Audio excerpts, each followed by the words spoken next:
Today we will discuss about the topic crop production management. तो और agriculture based countries की तरह से ही इंडिया में भी जो फार्मिंग है वो उसकी रेंज स्मॉल से लेकर लार्ज फार्म्स तक है। मतलब बहुत सारे फार्मर्स ऐसे हैं जिनके पास छोटा सा लैंड होता है एग्रीकल्चर के लिए, और बहुत सारे फार्मर्स ऐसे भी हैं जिनके पास बहुत ज़्यादा लैंड होती है। तो इसके अलावा लैंड के अलावा उन फार्मर्स के पास मनी या उनके पास उनको कितनी इंफॉर्मेशन की एक्सेस है या टेक्नोलॉजीज़ की कितनी उनको जानकारी है, इसकी भी बहुत ज़्यादा वैरायटी मिलती है। तो शॉर्ट में हम ये कह सकते हैं कि पैसा या फाइनेंशियल कंडीशंस एक ऐसी चीज़ हैं जो किसी भी फार्मर को अलाउ करती हैं कि वो डिफरेंट फार्मिंग प्रैक्टिसेस या एग्रीकल्चर टेक्नोलॉजीज़ को अडॉप्ट करें। और हायर इनपुट और यील्ड का आपस में बहुत ज़्यादा कोरिलेशन है। वो कैसे कि अगर हम क्या करेंगे, अच्छी इनपुट देंगे क्रॉप के लिए तो हमारी यील्ड भी अच्छी ही होगी। इसलिए किसी भी फार्मर की जो परचेजिंग कैपेसिटी है ये उसके हिसाब से वो अपने क्रॉपिंग सिस्टम को अडॉप्ट करता है कि किस तरह का क्रॉपिंग सिस्टम उसने अपनी एग्रीकल्चर के लिए यूज़ करना है। जैसे अब इसमें क्या चीज़ हो सकती है, नो कॉस्ट फार्मिंग हो सकती है, लो कॉस्ट फार्मिंग हो सकती है और हाई कॉस्ट फार्मिंग होती है।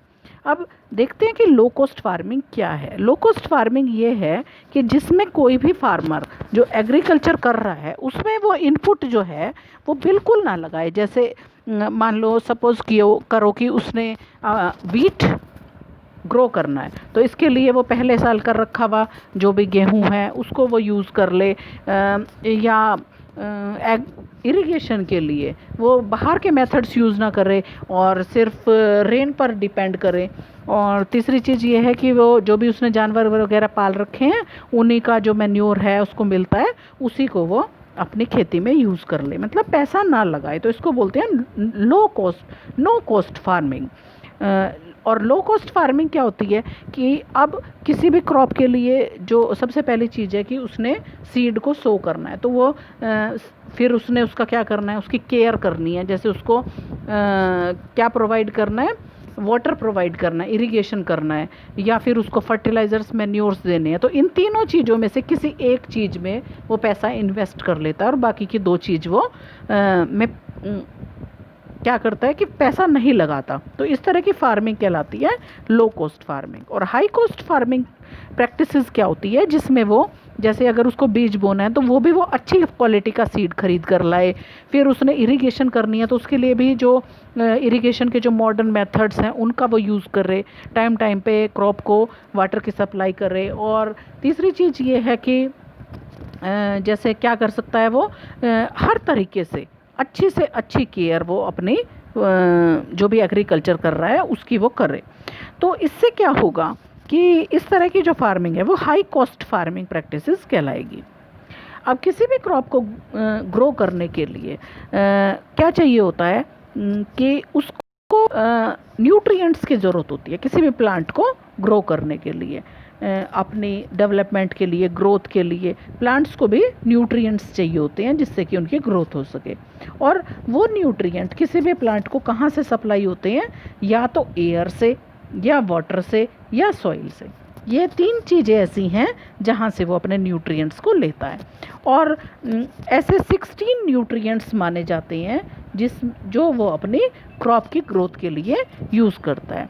इनमें से अगर हम देखें तो एयर से उसको कार्बन और ऑक्सीजन ये मिलती है, ठीक है, और हाइड्रोजन भी मिलती है। क्या क्या चीज़ मिली एयर से, कार्बन, ऑक्सीजन और हाइड्रोजन। और जैसे अगर आप देख सकते हैं एयर क्या चीज़ है, एयर गैसेस का मिक्सचर है। तो किस किस गैस का मिक्सचर होता है, कार्बन डाइऑक्साइड और ऑक्सीजन। तो एयर से उसको क्या मिलेगा, कार्बन मिल सकता है, ऑक्सीजन मिल सकता है, ये सब चीज़ें मिल सकती हैं। और जो वाटर है वहाँ से उसको हाइड्रोजन मिल जाएगा और ऑक्सीजन मिल जाएगी, ठीक है। इसके अलावा बाकी के जितने भी न्यूट्रिएंट्स हैं किस किस के अलावा? कार्बन, हाइड्रोजन और ऑक्सीजन के अलावा। ये तो मिल गए उसको वाटर से और एयर से। बाकी के जो जितने भी न्यूट्रिएंट्स है, कितने बचे? 16 में से आप 13 न्यूट्रिएंट्स बचे, तो वो 13 न्यूट्रिएंट्स जो है वो सॉइल से लेगा। और इन 13 में से भी अगर हम देखें तो 13 में से 6 न्यूट्रिएंट उसको लार्ज क्वांटिटी में चाहिए होते हैं। तो ये जो 16 न्यूट्रिएंट उसको ज़्यादा क्वांटिटी में चाहिए होते हैं, उसको हम मैक्रो न्यूट्रिएंट क्या बोलते हैं? क्या बोलते हैं? Macro nutrient. और 16 में से 13 में से 6 गए तो बचे 7। तो 7 जो न्यूट्रिएंट्स हैं वो उसको स्मॉल क्वांटिटी में चाहिए होते हैं, इसीलिए हम उसको क्या बोलते हैं? माइक्रो न्यूट्रिएंट बोलते हैं। तो ये तो हो गए न्यूट्रिएंट्स की बात। नेक्स्ट पेज पे फिर आप देख सकते हो कि एक टेबल आपको इसके लिए दिखा रखी है। तो इस टेबल में आप देखो कि क्या क्या दे रखा है कि एयर से उसको क्या मिला? कार्बन और ऑक्सीजन, क्योंकि एयर किस किस चीज़ का मिक्सचर है? CO2 और O2 इसकी मेन गैसेस हैं। तो ये क्या कहाँ से मिल जाएगा? वैसे तो उसमें नाइट्रोजन भी होती है, लेकिन उस नाइट्रोजन का वो डायरेक्टली यूज़ नहीं कर सकता, तो एयर से सिर्फ उसको क्या मिलेगा? कार्बन और ऑक्सीजन मिलेगी। और वाटर की बात करें तो वाटर का फार्मूला क्या होता है? H2O। तो वाटर से उसको क्या क्या चीज़ मिल रही है? हाइड्रोजन और ऑक्सीजन, ये 2 चीज़ें उसको मिल रही हैं। फिर बाकी के जो बचे इन 3 के अलावा, ठीक है, 1 2 और ये हो गया 3, तो इन 3 के अलावा बाकी बचे न्यूट्रिएंट 13। ठीक है, 13 में से भी जो 6 हो गए वो उसको लार्ज क्वांटिटी में चाहिए। कौन कौन से हैं? अब मैक्रो न्यूट्रिएंट की बात बता रहे हैं। Nitrogen, phosphorus, potassium, calcium, magnesium और सल्फर, ये होते हैं मैक्रो न्यूट्रिएंट। मतलब ये 6 न्यूट्रिएंट उसको ज़्यादा क्वांटिटी में चाहिए। और बाकी के बचे 7 न्यूट्रिएंट्स, जो कौन कौन से हैं? Iron, manganese, boron, zinc, copper, molybdenum और क्लोरीन। तो ये 7 न्यूट्रिएंट्स हैं जो उसको स्मॉल क्वांटिटी में चाहिए, इसलिए हम इनको क्या बोलते हैं? इनको हम बोलते हैं माइक्रो न्यूट्रिएंट। अब इनमें से अगर किसी भी न्यूट्रिएंट की कमी हो जाए प्लांट को, तो उससे उस प्लांट की जो ग्रोथ है उस पर फ़र्क पड़ जाएगा, उसके रिप्रोडक्शन पर फ़र्क पड़ जाएगा, या वो इतनी वीक हो जाएगी कि अब उसको कोई भी डिजीज़ आसानी से लग सकती है। तो अपनी क्रॉप की यील्ड को बढ़ाने के लिए हमें सॉइल के अंदर, देखो ये तो उसको मिल रहे हैं फ्री में, कार्बन, हाइड्रोजन और ऑक्सीजन 3 तो, और बाकी के ये जो 13 हैं ये हमें जब हम लगातार किसी भी लैंड के अंदर क्रॉप को बोते रहेंगे तो इनकी कमी होनी शुरू हो जाएगी।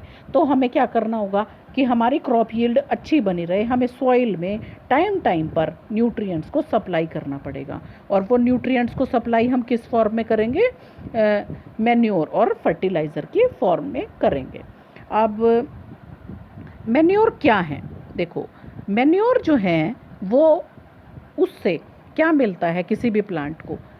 काफ़ी ज़्यादा क्वांटिटी में ऑर्गेनिक मैटर मिलता है। लेकिन अगर न्यूट्रिएंट की बात करें तो जब हम खाद डालते हैं किसी भी प्लांट के अंदर, मतलब सॉइल में, जिस सॉइल में वो लगा हुआ है वहाँ पर हम उसको मैन्योर प्रोवाइड करते हैं, तो न्यूट्रिएंट बहुत कम मिलते हैं उस प्लांट को।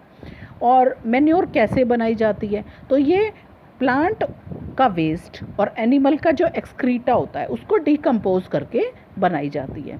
और जब मैन्योर बन जाती है और उसको हम सॉइल के अंदर मिक्स करते हैं तो वो क्या करती है? वो हेल्प करती है कि उस सॉइल के अंदर काफ़ी अमाउंट में न्यूट्रिएंट आ जाएं, ऑर्गेनिक मैटर आ जाए। ऐसा होने से उस सॉइल की जो फर्टिलिटी है वो इंक्रीज़ हो जाती है। और जब किसी सॉइल के अंदर ऑर्गेनिक मैटर ज़्यादा होगा तो उस सॉइल का जो स्ट्रक्चर है वो कैसा हो जाएगा? अच्छा हो जाएगा, जिसकी वजह से उसकी वाटर होल्डिंग कैपेसिटी बढ़ जाएगी। अब देखो मेन जो सॉइल होती है वो 3 तरह की सॉइल हम मानते हैं। पहली होती है सैंडी सॉइल, दूसरी होती है क्लेई सॉइल और तीसरी होती है लोमी सॉइल। तो प्लांट कौन सी सॉइल में ग्रो करता है? लोमी सॉइल के अंदर ग्रो करता है। क्यों? लोमी सॉइल के अंदर ये क्वालिटी है कि वो वाटर को भी होल्ड कर सकती है और उसकी जो सॉइल पार्टिकल्स हैं उसके बीच में ऑक्सीजन की अवेलेबिलिटी भी होती है, इसलिए प्लांट उसके अंदर अच्छे से ग्रो करता है।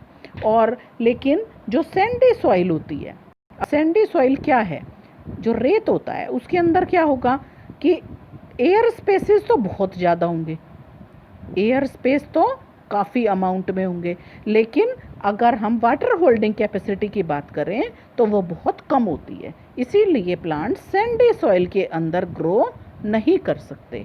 लेकिन अगर हम क्या करें कि इस सैंडी सॉइल के अंदर हम क्या करें कि हमने मिला दिया मैन्योर, तो अब क्या हो जाएगा कि उसकी